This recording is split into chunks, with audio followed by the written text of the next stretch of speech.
નમસ્કાર મિત્રો, શેરબજાર ગુજરાતી યુટ્યુબ ચેનલમાં તમારા બધાનું સ્વાગત છે। મિત્રો, આજે આપણે બે સરકારી શેર વિશે વાત કરવાના છે, જેમાં 290 કરોડ રૂપિયાનું રોકાણ કરવા જઈ રહી છે આ કંપની, એ પણ નેપાળની અંદર।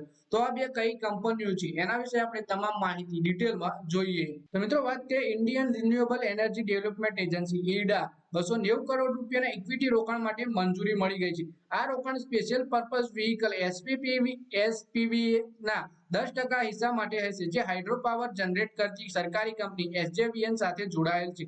આ એસપીવી નેપાળમાં 900 મેગાવોટનો હાઇડ્રો ઇલેક્ટ્રિક પ્રોજેક્ટ સ્થાપવા માટે બનાવવામાં આવ્યો છે। કંપનીએ તેની એક્સચેન્જ ફાઇલિંગમાં માહિતી આપી હતી। શેર વિશે વાત કરીએ તો 16 જુલાઈએ મંગળવારે બંને શેર ઘટાડા પર બંધ થયા। ઈડાનો શેર બીએસયુ પર 6.6% ઘટીને 272 રૂપિયા પર બંધ થયો, જ્યારે એસજીવીએન નો શેર 151 રૂપિયા પર બંધ થયો હતો। એટલે કે જે નેપાળમાં 900 મેગાવોટનો હાઇડ્રો પાવર પ્રોજેક્ટ સ્થાપવામાં માટે બનાવવામાં આવ્યો છે, એમાં 290 કરોડના ઇક્વિટી માટે રોકાણ કરવાની છે ઈડા કંપની। એક્સચેન્જ ફાઇલિંગમાં જાણકારી મુજબ ઈડાએ 16 જુલાઈના રોજ નિર્ણયને મંજૂરી આપી દીધી છે। નેપાળની GMR upper Karnali hydro power limited અને કર્નાલી ટ્રાન્સમિશન કંપની પ્રાઇવેટ લિમિટેડમાં 10% શેર હોલ્ડિંગ માટે રોકાણને મંજૂરી આપી છે। બંનેમાં મળીને ઈડા કુલ 290 કરોડ રૂપિયાનું રોકાણ કરવાની છે નેપાળમાં। એસજીવીએન સાથે સંકળાયેલ બંને એસપીવી ને નેપાળમાં 900 મેગાવોટના upper Karnali hydro electric power project માટે સેટઅપ કરવામાં આવ્યા છે। હાલમાં જીએમઆર અપર કર્નાલી હાઇડ્રો પાવરમાં જીએમઆર અને નેપાળ સરકારની નેપાળી ઇલેક્ટ્રિસિટી ઓથોરિટી શેરધારકો છે।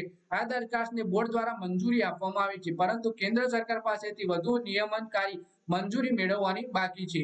પછી વાત કરીએ કે ઈડાના શેર ગયા 29 નવેમ્બર 2023ના રોજ નીચલા સ્તર 49 રૂપિયા 99 પૈસા ઉપર હતા। આ સ્તરેથી તે 8 મહિનામાં 520% ઉછળી 15 જુલાઈ 2024ના રોજ 310 રૂપિયાનું રેકોર્ડ સ્તરે પહોંચ્યા હતા। હાલમાં તે 12% ડાઉન સાઇડ ચાલી રહ્યા છે।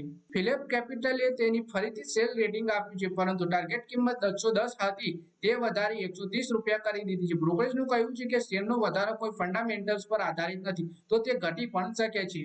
એસજેવીએનના શેર વિશે વાત કરીએ તો ગયા વર્ષે 18 જુલાઈ 2023ના રોજ 45 રૂપિયા 32 પૈસાની નીચલી સપાટી હતું। આ સ્તરેથી તે 7 મહિનામાં 272% ઉછળી 5 ફેબ્રુઆરી 2024ના રોજ 170 રૂપિયાની વર્ષની ટોચે પહોંચ્યું। હાલ તે આ સ્તરેથી 11% ડાઉન સાઇડ ચાલી રહ્યો છે। તો મિત્રો, આ વિડીયોમાં વાત કરી બે સરકારી કંપની ઈડા અને એસજેવીએનના વિશે, જે નેપાળની અંદર 290 કરોડ રૂપિયાના ઇક્વિટીમાં રોકાણ કરવાની જાહેરાત કરી છે। તો મિત્રો, આ વિડીયોમાં બસ આટલું જ। હવે મળીએ આવનારા વિડીયોમાં। ત્યાં સુધી વિડીયોમાં લાઈક કરો, કમેન્ટ કરો અને વિડીયો પોતાના મિત્રો સાથે ફેસબુક, ઇન્સ્ટાગ્રામ, વોટ્સએપ બધી જગ્યાએ શેર કરો। શેર બજારની આવી માહિતી ગુજરાતીમાં જોવા માટે તમે ચેનલને સબસ્ક્રાઇબ કરી ઘંટડી પર દબાવી દેજો।